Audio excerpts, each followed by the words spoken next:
Hi, I'm Gidon from thetechnologyman.com. The Insta360 GO 3 is a successor to one of my favourite action cameras, the tiny thumb-size 26g GO 2. It has improved image quality, longer battery life, and most noticeably, it now comes with the Action Pod, a camera dock with a super responsive flip screen which extends the battery life and allows remote preview and control of the camera. I've been using the GO 3 almost non-stop for 4 months now and have recorded hours of footage. Rather than my typical review, I'm going to cover 5 things I like about this camera and 5 things I'm not so keen on, to help you decide if this is the right action camera for you. Most of the time I've been using the camera without its Action Pod, which I'll cover shortly. It's smaller than my thumb and weighs just 36 grams, which means you can take it pretty much anywhere. In the summer I used it paddleboarding and it was small enough to fit in the minute key pocket in my wetsuit, and it's waterproof down to 5 meters. In bright weather it's difficult to tell the footage apart from my GoPro Hero 10. Its small size is also great for running. I don't take my phone running since I can make and receive phone calls with my watch, but I do miss having a camera with me. The GO 3 comes with a clip mount that attaches to the waist of my running shorts. I barely notice it and the camera is held in magnetically, so it's very easy to grab when the opportunity arises. This is not noticeable enough to make my dislikes list, but the GO 3 is almost 10 grams heavier than the GO 2 and chunkier. I only really noticed it when they were side by side. The Action Pod is new with the GO 3. The camera attaches to the Action Pod magnetically and is secured with a couple of latches. The 5cm LCD screen is one of the most responsive action camera touchscreens I've tried and can rotate 180 degrees, so it can be used for low angle shots or flipped vertically for selfies. The live preview continues without interruption when you remove the camera from the pod. The pod then becomes a remote control which shows this live preview even when recording. The wireless preview is lower quality and can be a little laggy, and range is only a few meters, but I found it particularly useful for framing with the camera attached to my chest for cycling. The Action Pod has its own battery and recharges the GO 3's internal battery when it's docked. The GO 3's battery life increases from 45 minutes to 170 minutes with the dock. Alternatively, it can recharge the GO 3 2 to 3 times. The Action Pod has a USB-C connection for charging and file transfer. There's no way to charge the GO 3 without the dock, unfortunately. With the GO 3 attached, the pod is only IPX4 splashproof. With the GO 3 detached, the Action Pod has no IP rating. Apart from charging, pretty much every other feature of the Action Pod can be accomplished with a smartphone, but the pod is far more convenient. And it's very versatile if you just want to use the GO 3 as more of a general purpose super compact camera with a selfie mode. Insta360 provide a genuinely useful selection of mounting options with the GO 3 in the box. I found the pendant mount the most useful. You wear it under your top and the GO 3 magnetically attaches. They also include an optional wedge that snaps onto the back to angle the camera. I use this for cycling. Without it, you'll get mostly your handlebars and the ground just ahead of you with no sky.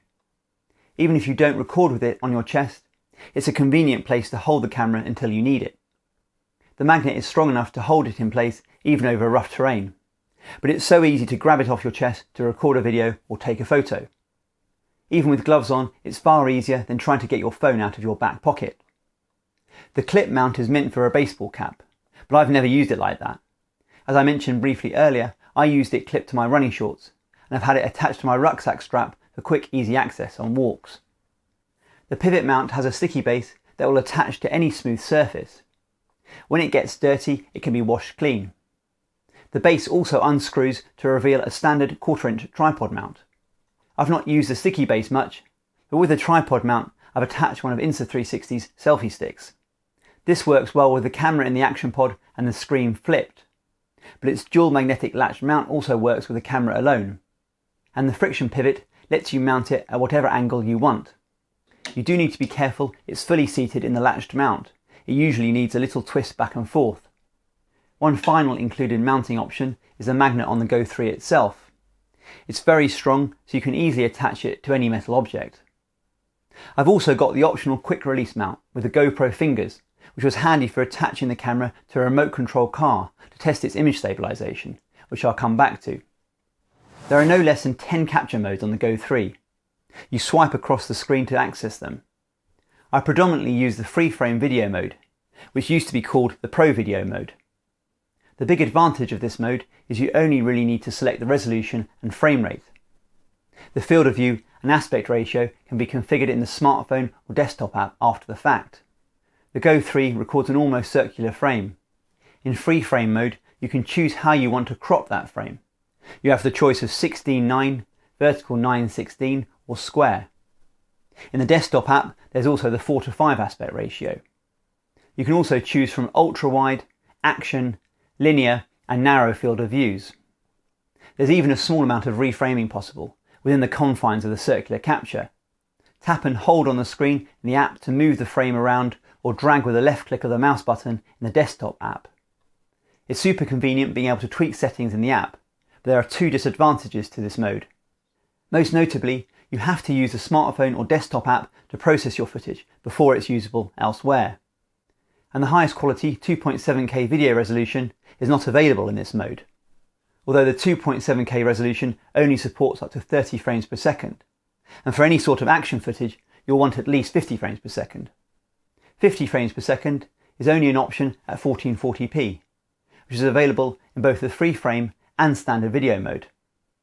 By default, the camera's quick capture is set up to automatically record standard video with a single press of the record button on the action pod or camera, and FreeFrame video mode with a double press. You can configure this on the action pod or in the smartphone app. Quick capture starts up the camera and immediately starts recording until you press the record button again. It then stops the recording and turns the camera off. It's a great way of saving battery, and it's pretty fast booting up and recording.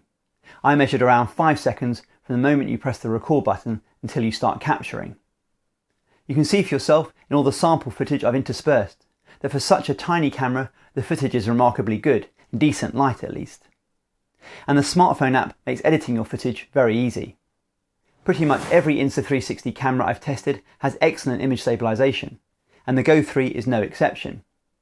FreeFrame video, which has the best stabilisation, is processed in the smartphone or desktop app. You can turn the image stabilisation on and off, which demonstrates just how impressive it is. In standard video mode, the image stabilisation is baked in. You can choose between standard, high or max, or turn the stabilisation off. Nearly all my footage looks silky smooth, but the video quality does vary depending on how much movement there is. With extremely shaky footage, like this recording with the chest mount on my gravel bike, which has no suspension, the footage is quite grainy. The processing has had to aggressively compensate for this movement. But even this footage is completely usable for social media or sharing with friends and family. I could even attach the camera to my Traxxas Max remote control car with a top speed of 60 miles per hour, and the footage still looks smooth. In FreeFrame mode, you also have 360-degree horizon lock. You can completely rotate the camera and the horizon will stay level. In the smartphone app, you can turn off horizon lock, which you may want for drone footage, for instance. Tap the 3 dots in the top right and tap on horizon lock. In the desktop app, you can switch the flow state stabilisation to FPV. There are so many other features of this camera I really like. The HDR photo mode is very powerful. You can capture up to 9 bracketed shots that are saved individually, so you can process them yourself if you're not happy with the results you get from the camera. There's also a new handy pre-recording feature that constantly records a configurable 10 to 30 seconds before you even hit the record button. And a new loop recording and time capture mode. The loop recording works like a dash cam, recording constantly but only saving the last 1 to 30 minutes of footage. The time capture mode lets you choose when you want any one of the capture modes to start and stop. In both these modes, you'll probably want the camera in the action pod with external power. Which brings me to the 5 things I'm not so keen on, but bear in mind none of these are showstoppers. They're mostly minor irritations, but I think it's important to point them out nonetheless. I know this was on my likes list too, and the action pod is great in many ways. But for how I use the camera, I did like the enclosed protective capsule design of the Go 2, which could easily slip into my back pocket on my bike. It also had an integrated 1/4-inch tripod thread. The action pod needs the optional quick release mount or the bulky pivot mount. The action pod also feels a little fragile for an action camera, even though the build quality itself is very good. The glass LCD screen has a very small bezel. I'm not entirely confident the screen would survive being dropped. The camera does have a replaceable lens, but it's fully exposed and protrudes 8.5mm from the body of the action pod. You yank it by this lens to pull it from the action pod, which can be tricky, especially with gloves on. And I'd love to see Insta360 introduce a small USB-C charging adapter, or better still, wireless charging. I don't like having to rely on the action pod. I have to find somewhere to put it. And without the Go 3 attached, it has no IP rating. The Go 3 only has integrated storage, either 32, 64 or 128GB. I understand the integrated storage on a tiny camera like this, but it's a shame the action pod doesn't have a microSD slot that you could offload footage to. A removable microSD card would also make it much easier to transfer footage to your computer. Considering you need to regularly copy files off the camera to free up storage, it's disappointing the USB-C interface is capped at USB 2 speeds. I got around 25MB per second in my tests. That's 35 to 40 minutes to copy all 64GB across to my PC. The Wi-Fi connection is slow too. Using the app to transfer files wirelessly to my iPhone 15 Pro Max, I again got around 25MB per second, even with the camera right next to my phone. I did try copying files directly from the Go 3 to my phone with a USB-C to USB-C cable. This worked perfectly, although I still only got USB 2 transfer speeds. Without my laptop, I was able to offload almost 40GB across to my phone.